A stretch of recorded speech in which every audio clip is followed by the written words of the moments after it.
आणि असं जर तुमचं अॅटिट्यूड असेल की सरकारचा पगार घेऊन पण रुग्णांना काही सुविधाच नाही, तर मग नेमकं कुठे चाललोय आपण? म्हणजे माणसं म्हणून आपण कुठे चाललोय? माणुसकीच राहिली नाहीये. त्या लोकांना कुत्र्यासारखं वागवताय तुम्ही. मी खरं सांगते, जनावरांसारखं. सिव्हिल हॉस्पिटलमध्ये तीच परिस्थिती आता मी जाऊन आली. इथे पण तेच आहे. तुम्ही तुमचं एकट्याचं नाहीये, पण तुम्ही आता इथे इन्चार्ज, तुम्ही ह्यांच्यावर कंट्रोल तर करा. तुम्हीच ह्यांना घाबरताय.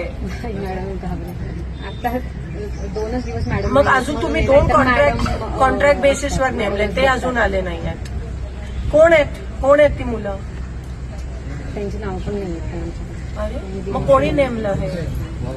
CS सरांनाच माहिती आहे ते आउटसोर्सिंग सर. जिल्ह्याला टेंडर होते आउटसोर्सिंग. जिल्ह्याला CS ना परत फोन लाव. आउटसोर्सिंग आणि कळत नाही.